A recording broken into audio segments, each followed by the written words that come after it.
Hello, everybody. Good evening. Thank you for joining me. I am Christiana Limniatis, Program and Outreach Manager for Preservation Maryland. We are here to talk about Heritage Fund, all things Heritage Fund tonight for the fiscal year 26. As you see, we are recording this program tonight, so you'll be able to come back to it if you have additional questions or share it with others on your team who want to learn the information. Other housekeeping things to mention for tonight. This is a webinar format, so no one will be able to unmute themselves to ask a question. All the questions for me, which I hope you have questions, I'm ready to answer all the questions. You'll have to put them through the Q&A box. There is also the chat, and thank you guys for giving me the feedback so far. But just to make sure, since I'm all alone on this webinar, any questions that you want answered live tonight, make sure to put them in the Q&A. As soon as they pop into your head, you can submit them, but I'm not going to be answering them until the end of the program. And I think that's all the housekeeping. Let's get started. I'm going to keep the chat here in case there's any issues or technology things in the room, but I'm going to be focusing on giving the presentation. All right. Everything that I'm about to talk about is going to be accessible to you already. The program guidelines, the access to the information, everything that we're going to discuss and review is on our website. That's the URL. You go to our main page right now. The Heritage Fund is the first picture on our little carousel banner. So it'll be the first thing you see when you get there, but you can also navigate to the page as you can see here on the screen. So everything is there and easy for you to get access to. All right, so what is Heritage Fund? Let's just get right into it. It is a cooperative program. The Heritage Fund is a joint program between Preservation Maryland and the Maryland Historical Trust. It was established in 1996 with both organizations contributing initial investment to create the fund. This year is our 30th anniversary. While this is a partnership between both of our organizations, and that is a critical part of this program. We couldn't have do this program without Maryland Historical Trust. But it is us here at Preservation Maryland who handles the day-to-day, every aspect of the administration and management of this program. That includes the money as well. We hold the fund, the Heritage Fund. So especially in this moment in time where we have a lot of uncertainty at the state and federal level about various funds and grant programs, this program is a private program. This is in our hands. So Heritage Fund has been here for 30 years and will continue to be here into the future. It is a direct assistance program. We provide direct assistance for the protection of endangered cultural resources and promotes the innovative demonstration projects that can be successfully replicated across Maryland and to meet Maryland's preservation needs. The spirit and intent of the program, excuse me, is to serve the needs of tangible cultural resources in the state that are not likely to be met through other programs and other existing grant programs. We consider this program a simple and fast program. I've been here with the organization for 2.5 years now. I am constantly trying to improve the application, the management. This is meant to be an easy and accessible program to get the funds that you need for your preservation project.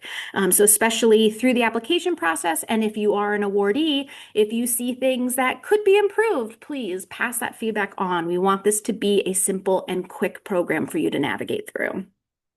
And the last and key thing to understand is that this is an independent reviewed grant program. We administer the program and I provide our technical assistance and recommendations based on previous decisions, but all of the award decisions are evaluated and finalized by an independent review panel that are made by appointments from both our organization and from Maryland Historical Trust. So again, it's not a staff deliberation, it is an independent committee. Again, 30th anniversary year in 2026. Since being established in 1996, the Heritage Fund has proven to be an essential element of the state's available preservation funding and is a revalued resource for local preservation groups and government entities. Over the last 29 years, we've awarded over $2 million, as you can see on the screen, and which leveraged over $23 million in total investments, right? So that is $23 million of economic improvements, economic development through the power of preservation. We are incredibly proud of that. And you should all be proud of that by being a part of that as our stewards of our historic resources. We have awarded 514 projects over the 30 years. We've started a map on our website that notes all of those. We're constantly updating that, and there's definitely more work that needs to be on there so that everyone can access all of the amazing projects that have been supported through here. So please take a look and check out those amazing projects. Yes. All right, on to the funding and grant terms. This year, we have $144,000 available. That is the most ever we have had available for a single round of this grant program. So it is very much a celebratory 30th anniversary year. Previously, I think the most we had in a single round was around 119. So this is a huge increase on that. So we're happy that the markets and the math has worked out to be able to have this large amount of money for this year. The max award is still only $10,000. On average, projects run from 2,000, awards run from about 2,000 to 9,000, but we certainly do award many full 10,000 grants each year. The other key thing about this program is that it is a reimbursement grant. So you are awarded based on your application. Work has to wait until you've been awarded. We don't accept work that's been completed beforehand. So excuse me. While you are awarded that funding, you are not receiving that funding upfront. You have to then complete the project, pay for the project, and then submit your documentation afterwards. If everything matches up to what was approved in your application, which it always does, then we'll issue that grant payment and come out with our big fancy big check to take a cheesy photo in front of your building.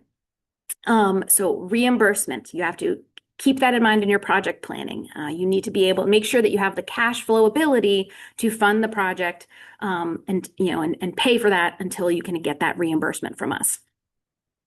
There is a 10% required match. This can be cash or in kind, but there has to be that 10% match and it has to be reflected in your budget. We'll talk more about that later on.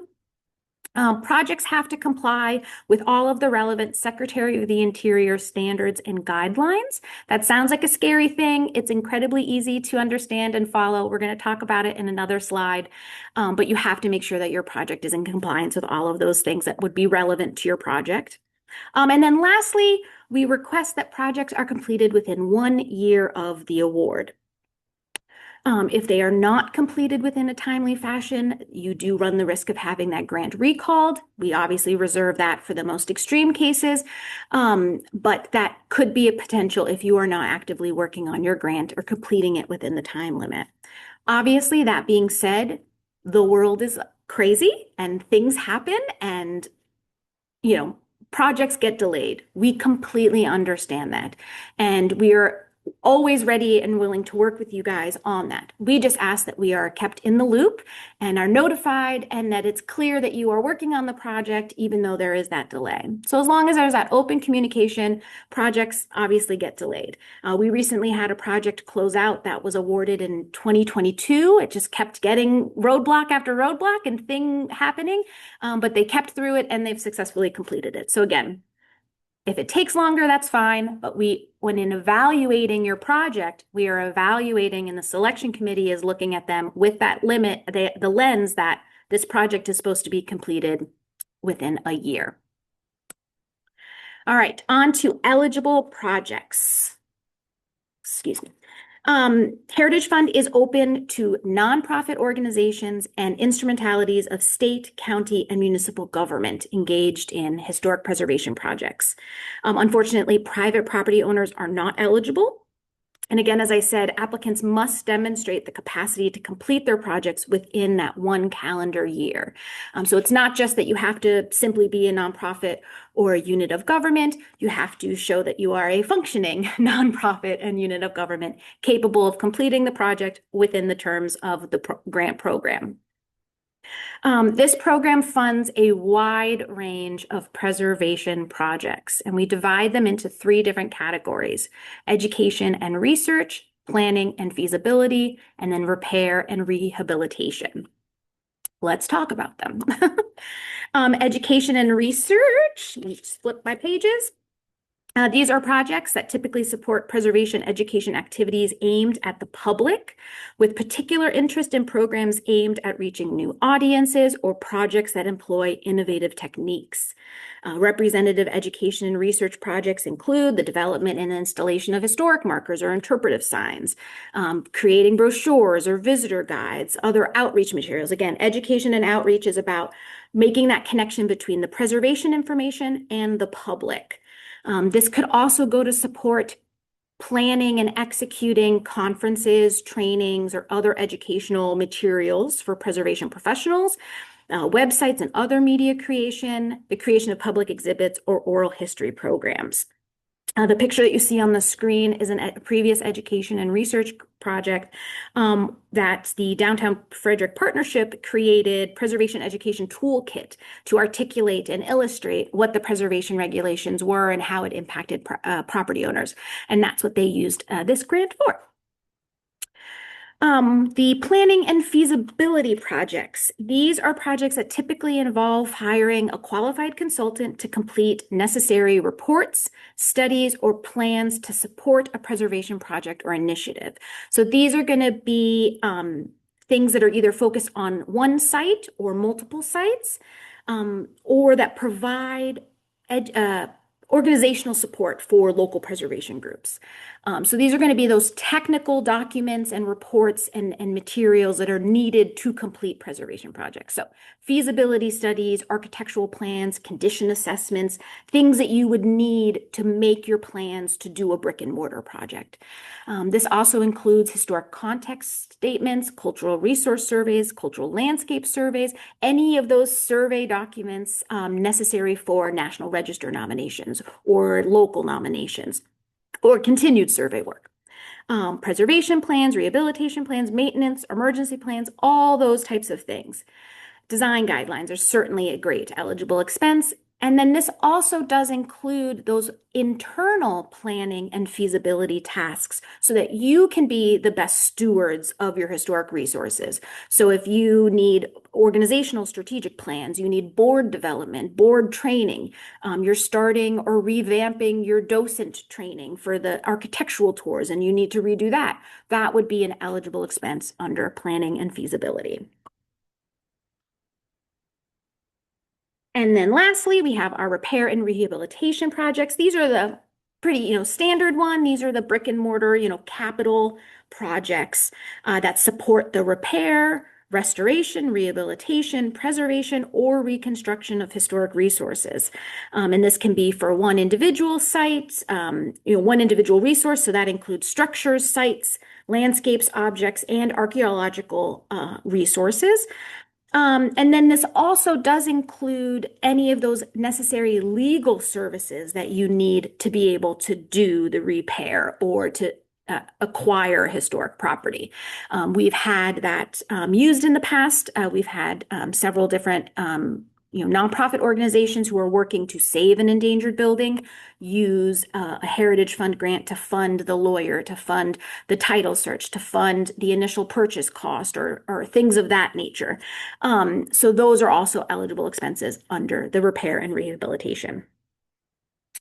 One thing I do want to note under repair and rehabilitation, and something that we'll come back again to when we talk about the criteria for the grant and how the selection committee is going to be reviewing and applying those criteria, is that this is titled repair and rehabilitation. And so making sure that that is the content of your application. The selection committee has kind of been as competition has increased in the program, as it gets more and more competitive every year, I've noticed that the selection committee is looking at these projects and trying to evaluate, is this a repair and rehabilitation project, or is this a result of deferred maintenance? Or is this regular maintenance? And that's fine. That's great that you're doing the maintenance, but is that meeting the spirit of the grant, right? Is that meeting all of the criteria, meeting the criteria that your maintenance project is, where this program is supposed to kind of be beyond the everyday costs of a building, and this is to save these buildings, to promote these buildings. So that difference between a repair and rehabilitation and ordinary everyday maintenance is something that I encourage you to consider when applying for repair and rehabilitation projects. We're going to talk about it again when we get to the criteria section, which is the next slide. Haha.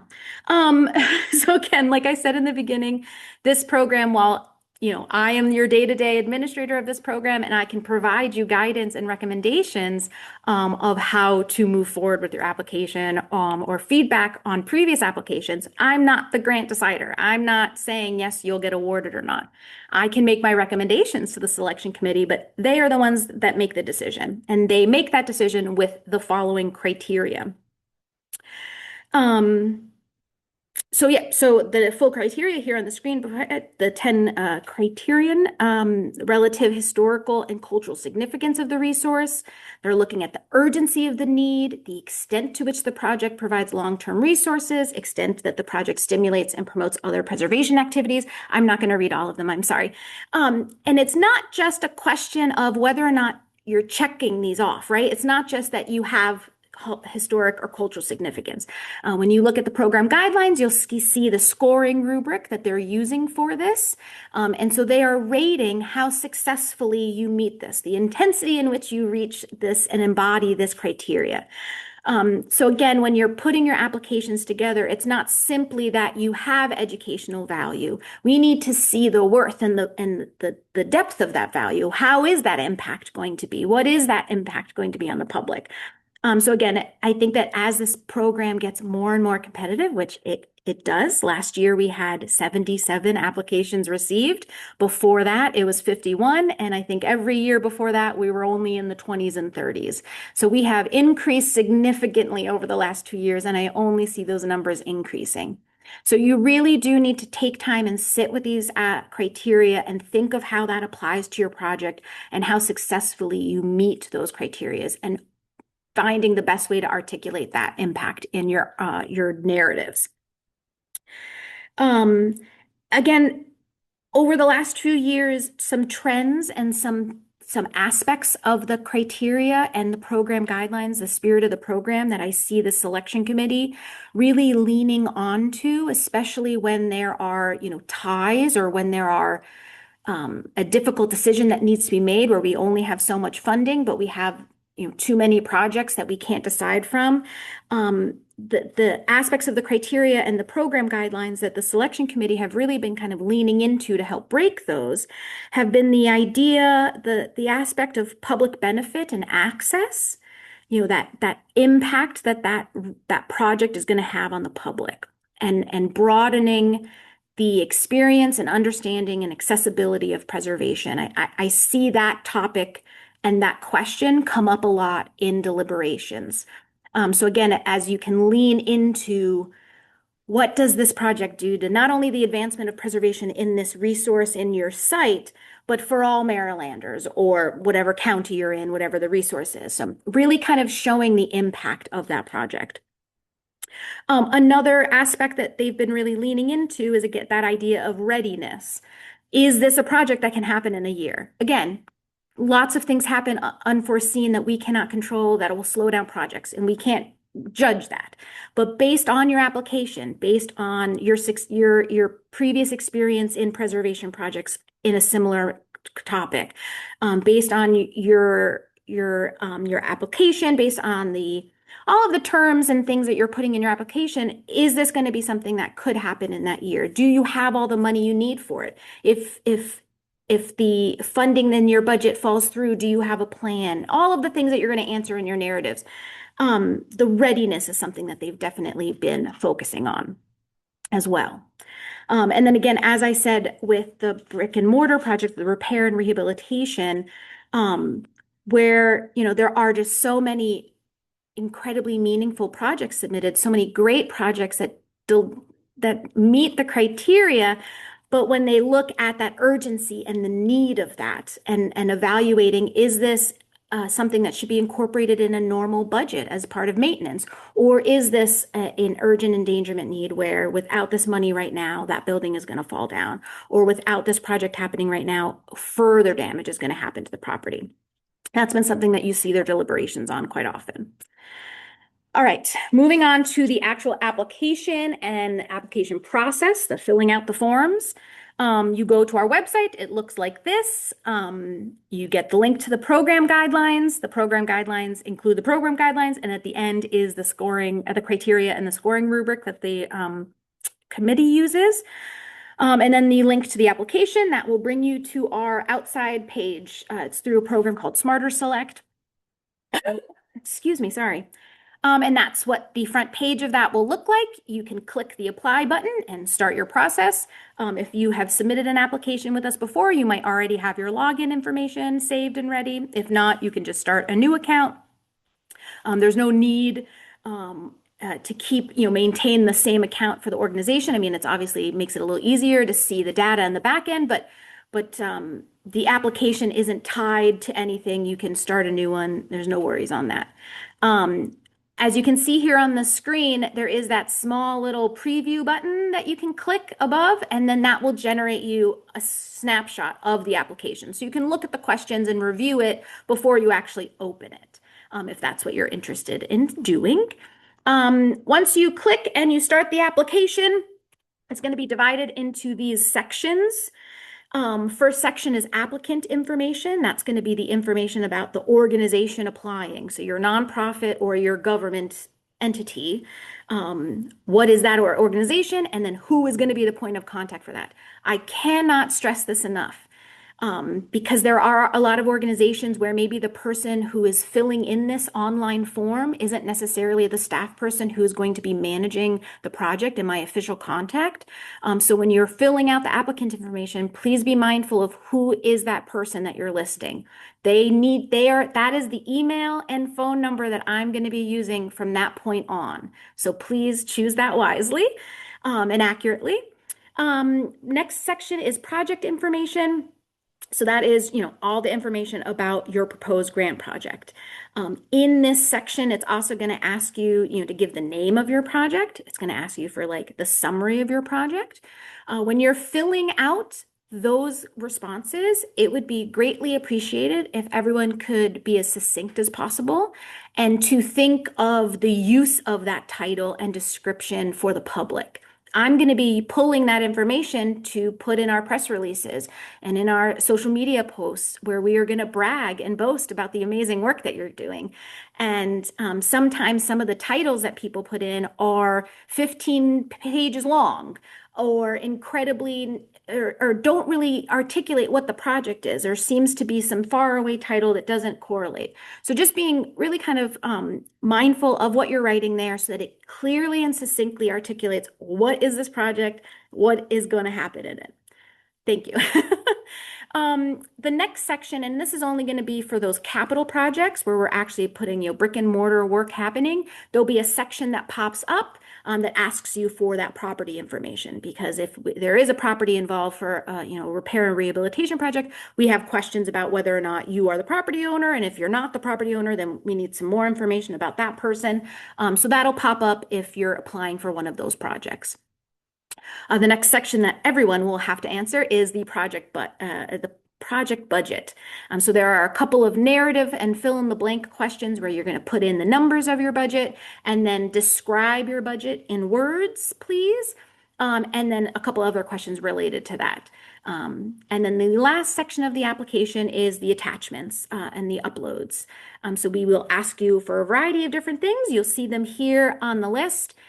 So this again all goes to helping us confirm whether or not you meet those eligibility requirements and all of the terms of the grant program. So we need to confirm that you are a nonprofit organization, either through your IRS information or, municipalities don't necessarily have to prove that, but I just need a piece of paper confirming that you are a municipality or that you are a representative of that municipality. I need your EIN. I need all of those types of things to verify that you as the entity and project are eligible. I think that's, yes. About the letters of support, we've recently changed that to be an optional requirement. They are great. If you have them, please provide them. If you have multiple letters of support, please make sure to combine them into a single PDF file to upload on that line, just to make it easier. But they are not a requirement. And that is because we've noticed with our grant program that over the years, because of the internet and because of the connectedness in that way, the letters of support don't seem to be playing the same role as having to confirm that you are a valid entity and a valid project as they kind of did back in the day before the internet. So I think that my recommendation that if you are providing letters of support, to really make sure that you're choosing meaningful partners to submit those letters. Anyone can call their elected official and get a letter of support. Those are really common and really kind of easy to get. Wonderful to have, and I want them if you have them. I'm not saying boo-hoo to them. They are great. But again, as we get more and more competitive, having letters of support that really speak to how your project is going to impact the community it's going to impact, having letters of support from the community partners that you're working with, from the people who are going to be taking advantage of this project or directly impacted by that. I think that those might be interested, that the selection committee would be interested to see those types of letters of support if you have those types. Again, this is just getting more and more competitive as a program. We only have so much money to give out. So the more that you are able to articulate the need of this project on that grassroots, on that local level, and the impact that it'll have to the public is good for your application. That's what I want to say about that. Okay. As I was saying before about the project title and the project description, this is kind of what I want to keep in your mind is that all of the information that you're putting in, obviously it needs to be detailed enough so that that us as staff looking at your application and the selection committee understands what you're asking for and what's actually going to happen in it. But then we need to be able to correctly articulate that to the public because again, yes, we want to give you the money and do this project, but we want to shout from the rafters about the amazing work that you're doing preserving Maryland's historic built environment. And so as much as you can help us do that in a succinct and clear way, the better for all of us. And so here's some examples of last year. Yeah, these are last year's projects that were awarded and just, a sample of how we're going to be using those moving forward. And especially as the photographs that you're providing in your application. The application, we're going to ask for 2 to 3 photographs. They need to be kind of representative of your project. And these are the photos that we're going to use in this outreach effort. So again, this is kind of what the end result with your application to the public is going to look like in the initial kind of phase. So making sure that you're being mindful of that, having photographs that are large enough in size that they don't get pixelated or distorted if we try to use them in different manners, that they are large enough and clear in size that I can look at the photo and understand, oh, it's that building that you're applying for the grant, or this is a lovely shot of people doing wonderful heritage work at your site, and I can see all of what's happening in that photograph. So being mindful for that.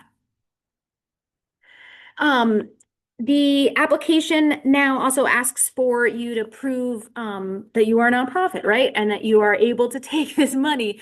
Previously, we asked simply for the nonprofit, your IRS letter, and we also asked for some kind of hefty financial audit stuff. We're no longer asking for that.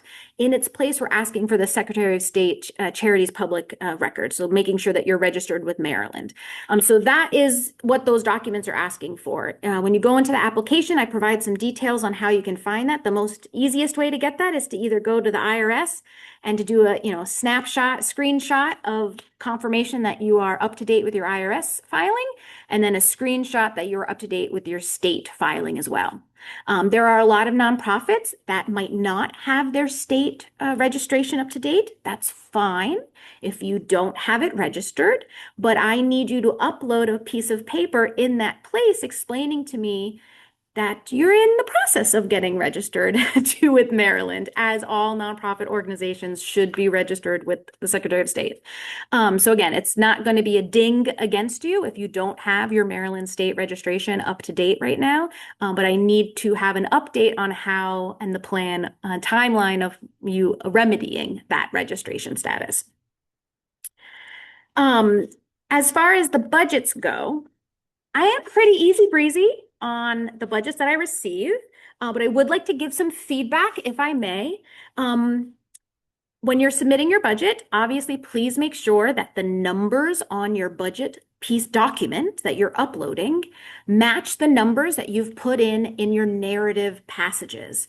To be honest, it is very often that we receive grant applications where you can see that someone had been editing while they were writing and one or the other didn't get updated correctly. And so then that just requires me to have to follow back up with you afterwards to make sure that these are the correct documents, because I review all of the submissions before they're passed on to the selection committee to review to make sure that there's not any obvious holes or issues with the documentation. I want to make sure that once it gets into the selection committee's hands, it is a full and successful application for them to review and that there's no additional questions or confusion about documents. So if I have issues or confusion about your budget, I'm going to come back to you and ask you for questions. So here are just 3 examples of different budgets that we've received in applications over the past. All of them have been accepted. There's no issues.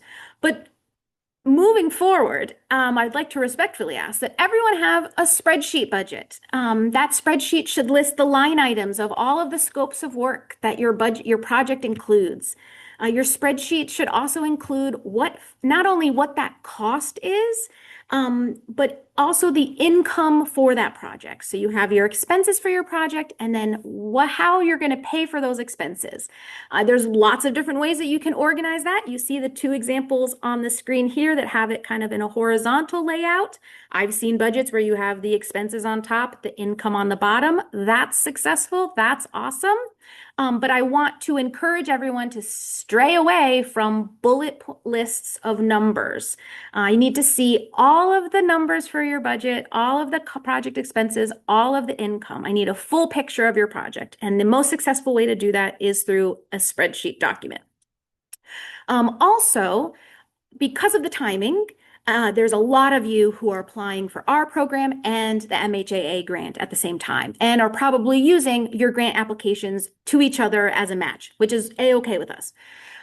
Respectfully, if you are going to be doing that, please change the names and details on that budget document so that it reflects Preservation Maryland and your project for us. You can see here that we often receive grant budgets that have not been edited in any way, that are completely for other entities.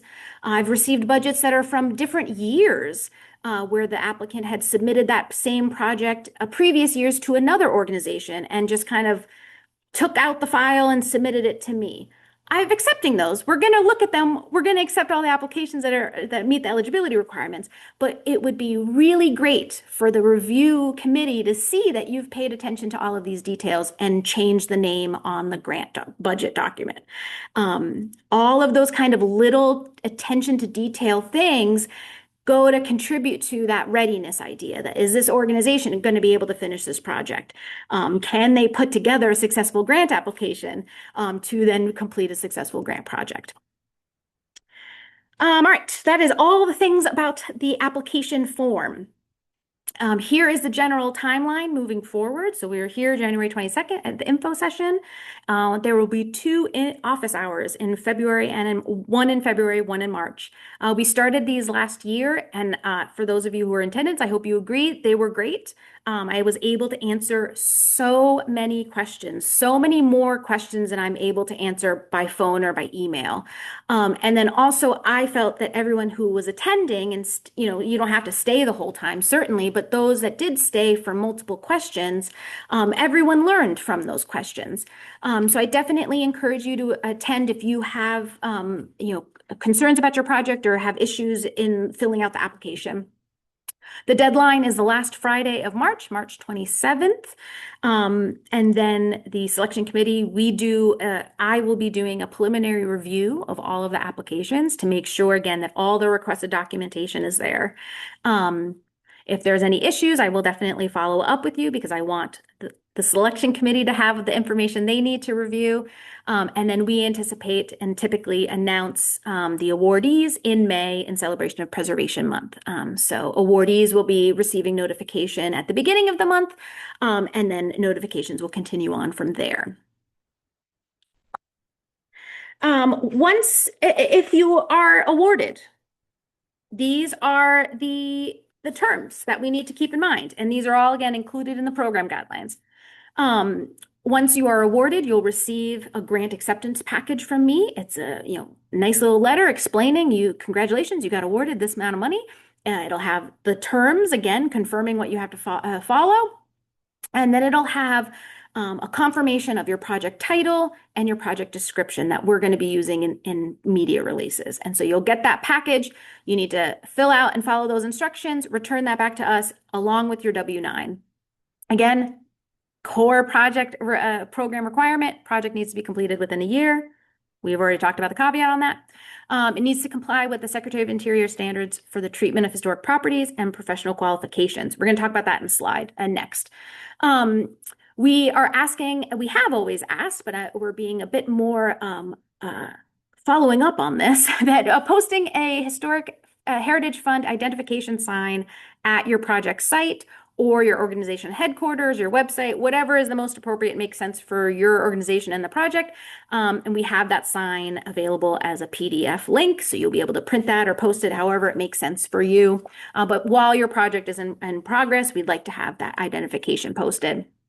And then any material or publicity that is produced as a result or during this project, needs to have the credit for the program. And so here is the credit line to be used. That funding for this project was provided in part by a grant from the Heritage Fund, a program of Preservation Maryland and Historical Trust. All that we ask is that is the text language there, right? That we have that text in your reports, your materials, whatever. If what your project is producing is more graphic in nature and the text doesn't really suit that, and you're instead going to be using logos of your sponsors, that's perfectly fine. Make sure to touch base with me about that. But again, we'll talk about that in much more detail if you're awarded. And I just noticed that redundant bullet point at the last. I apologize about that. So once you're awarded, you get that award letter, and then you're ready to go, right? You have a 1-year clock ticking starting from there. That will get delayed if it needs to. But again, we just ask that you keep in touch with us. So if you have roadblocks, you have issues that are going to delay you or otherwise impact your ability to meet the program guidelines, let me know. But also let me know, because we're not just here to give out checks, right? We want these projects to happen. We want you to be successful. We want you to be the stewards of your historic resources that you want to be. So if you have questions or need help, please call, please email. Especially this happens really often where maybe you went in with your application with a consultant or a contractor or somebody in mind, or with a quote. And then once you got awarded, things happened and that person is no longer available. That's fine. Things happen. We could maybe help you find a new person. Or conversely, if you've applied without knowing who you were going to hire yet, without an idea, and that part of your project is finding that person, again, we can help you find that. Whether through just giving you recommendations, we have our preservation pool list, which has a lot of consultants for a lot of the kinds of projects that are funded through Heritage Fund. But we can also spread the word about it. If you're issuing an RFP, we can help share it in our network as well. So again, in any way that we can help this project be the amazing thing that it's going to be, please do not hesitate to reach out.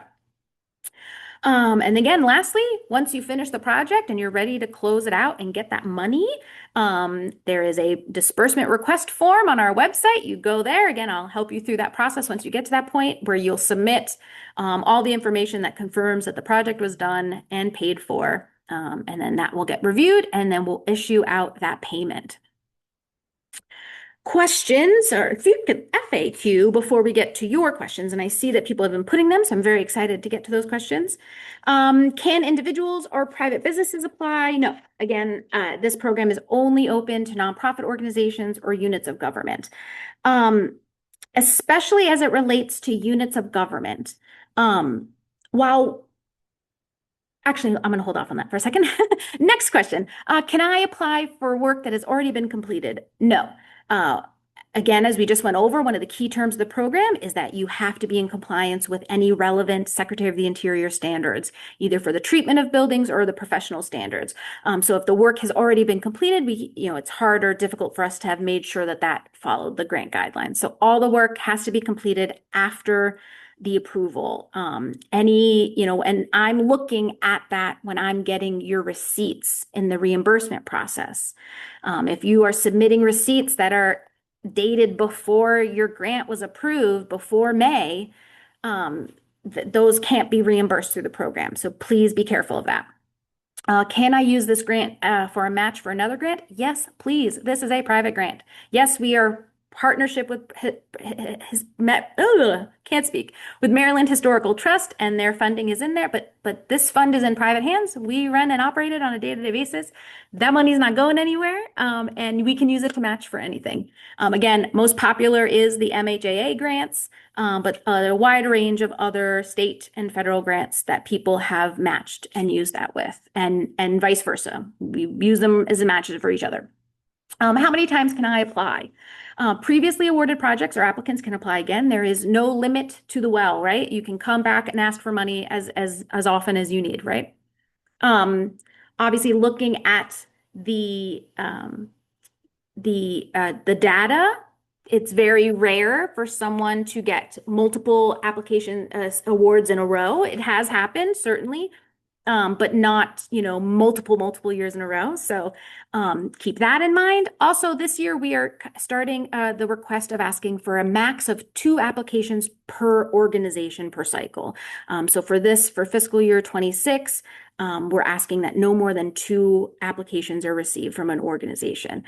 Again, while there's nothing preventing the selection committee from awarding an organization 2 grants in a cycle, it is not happened. It is very unlikely that the selection committee would do that. So having that limit, we don't want to waste anyone's time. Money's tight now, staff time is tight now, and submitting more than 2 applications is just wasting of time. I apologize to put it that way. And so this especially applies to those larger organizations out there, especially government entities, where maybe there are arms of your group that aren't speaking to each other who might all be submitting applications. We're only going to accept or consider, 2 applications from that entity. So making sure that you're talking to each other before you're submitting or committing to those projects. We talked about the Secretary of the Interior standards for the treatment of historic buildings. So if you were doing a repair and rehabilitation project, your project needs to meet one of the 4 standards, and there's standards for preservation, rehabilitation, restoration, reconstruction. We're not going to get into this at all tonight. For all of those projects that you're completing, you're most likely hiring qualified experts that know and can guide you through this. And in the application process, I'm going to be reviewing your application and making sure that it's meeting the standards and treatment of buildings. The most common standard, 99% of the applications we see are following the standards of rehabilitation. Those are the standards that are used by MHT for all of their grant reviews, easement reviews, tax credit reviews. It's the same standards that are used by pretty much every local level landmark review process, preservation commission. So it is the standards that are already existing out there. So we're just asking that our projects also follow that. But again, there's nothing that you need to do to waste time to kind of focus on this. We will help you through that through the application process. If the project does not meet these, I'll talk to you. I have not had a project yet whose application wasn't necessarily already, perfectly fine with standards of rehabilitation. But again, we'll bring that out in the application process if there's any issues. Similarly, there are professional standards for these 5 positions. So if you are hiring a historic preservation consultant to do a National Register nomination or survey work, architectural history survey, architecture, you're hiring a preservation architect to do your work, or your archaeology project, we need to make sure that that professional you're hiring meets the qualification standards. Again, 99% of the people that are included in applications that we receive meet these standards. They're not very, they're good standards. We follow them. I meet them. But they're incredibly accessible, and there are so many professionals that meet the standards. But again, we want to, with all of our grant projects, make sure that we're doing that. This is already a requirement for, I'm almost positive, every single MHT grant, because it is also a requirement of all federal grants and federal monies. So again, this is already a standard that you're following in all those other programs. It's just maybe not have been articulated in that way. So that is a new addition to the guidelines this year, where we're articulating that. And then that is my last slide. I'm going to say thank you right now, but we're going to pop over to the questions. Let me get this out of here. Okay, so first question, would this be open to national nonprofits to host in-person programming within Maryland? Yes, and we have had situations like that before. As long as the project and the money that we would be paying goes to benefit and expand preservation in the state of Maryland, that's perfectly fine. Even though the tax entity, might not be in Maryland.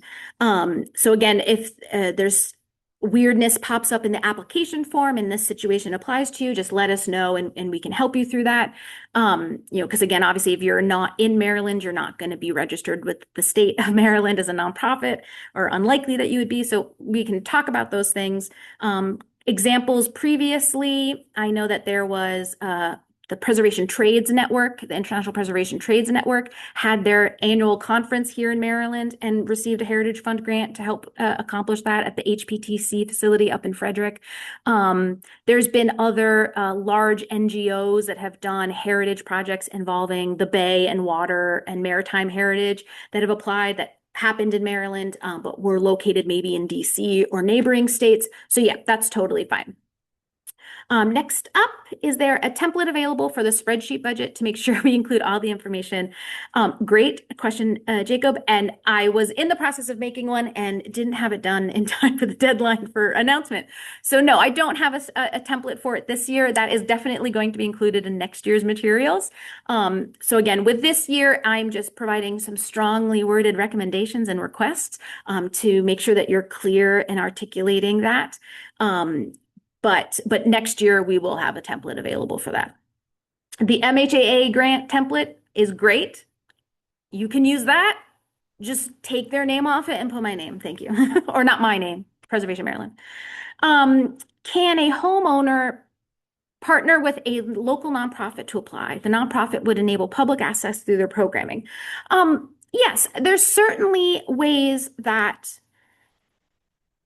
privately owned properties can be a part of a Heritage Fund project. Obviously, I think in this situation, I'd need to know more details about the particular private home and what the situation of that programming is. More of the specific details are necessary to kind of give a firm okay. But generally speaking, yes, even if it is a privately owned building, if it has a nonprofit use, if it has that nonprofit access, that's fine. I'm thinking of some projects along the water, again, that are privately owned homes that provide access for different nonprofits. Yeah, generally, I think that would be okay, but I would definitely encourage you to reach out to me directly to go over the specifics. Next question, would preserving natural history collections such as fossils or archaeological items be included in your program? Yes, I think that the program projects, my mouse just died, projects like that definitely, meet the eligibility requirements of it, as long as it is it's the historical and cultural preservation resources, preservation of those resources. So as long as it meets those, yes, in theory, those projects would be eligible. But again, keeping in mind that this program gets more and more competitive, your project is going to be evaluated against a lot of different types of projects. And so how successfully that you meet those criteria, you might meet them all, but you might score in the mid-range where other projects score higher. So, I think that is definitely an eligible project. I definitely encourage you to lean into those criteria and to really kind of articulate how it advances preservation in the state or the region or wherever. There are questions here in the chat, so I'll slip over to here. A question about the match. If we use MHAA, if the grant award doesn't come through, can we update the match in a different way for Preservation Maryland grant? Yes. So I mean, you're applying to me. Let's just use easy numbers. You're asking for $10,000. You're going to have a $1,000 match. That's going to be coming from the MHA grant. That grant gets canceled. I've awarded you $10,000 for your $11,000 project. I don't care where the match comes from. But when all things are said and done, and you submit your reimbursement at the end, we are only going to be dispersing up to your grant award. So if your project ends up costing less than, again, if you've been awarded $10,000, if your project ends up only costing $9,000, we're not going to be awarding you the full 10. We're only going to be awarding you the accurate to what the costs were. But if that match disappears, then we're going to have to factor that in too. So I actually had a recent situation where there was a consultant cost and then a staffing cost, and those were the two line items on the budget. Well, the staffing line item didn't end up happening, and it was just the consultant. So, whatever those final expenses are, less that 10% match is what will disperse. So it's okay if the money ends up being different and where you get it from and things cost differently at the end. That's fine. You don't have to, keep me up to date that every line item is going to change or that you need to move things from this line item to that line item. You've been approved for $10,000 to support this project. Whatever it costs to support this project is eligible to be reimbursed for that $10,000. But we're not going to pay over that award amount, and we're not going to pay, we need to factor in that 10% match. I hope that made sense. I'm sorry. That felt very rambly. I apologize. Are the SOI standards for interpretive signage and historical markers as well? No, there is not standards for interpretive signage, but if your project is interpretive signage, then in your award letter, I will be including information about wanting to review that before it's printed. The review is not for, style or format or, we're not going to be joining the team on the designer to help you make this thing. The review is to make sure that the credit that's required is there, and that there are no things written in that the words and the spirit of the sign are matching the spirit of what the program was. There's not going to be a kind of necessarily editorial review of it. So through that process, we can certainly provide advice and recommendations on successful signage and historic markers. There are other, organizations that provide kind of recommendations on how to craft those types of writing. We can provide that assistance and connect you to those things. So definitely reach out to us as a resource, but there are not, set standards the same way for the treatment of buildings and for professionals. The next question, the webinar is being recorded. It will be put on the website. We'll have to do a little editing at the top and bottom to clip off stuff. But yes, it's going to be recorded. It will be put on the website. Everyone who registered for this program tonight, whether they attended or not, every email that signed up will be getting a follow-up email. And I typically hold off sending that until the recording is available so that everyone who missed it can then go check it out. Excellent. More questions? Anybody? We got the room for, I don't even know what time it is, 7 o'clock. Well, again, thank you so very much for attending tonight. If there are any other questions, please type them in as quick as possible. If not, I'm going to mute myself to give some time, but Thank you so much for attending. Email me, call me, attend the office hours. Attend the office hours if you have questions. Thanks, everybody. Bye-bye.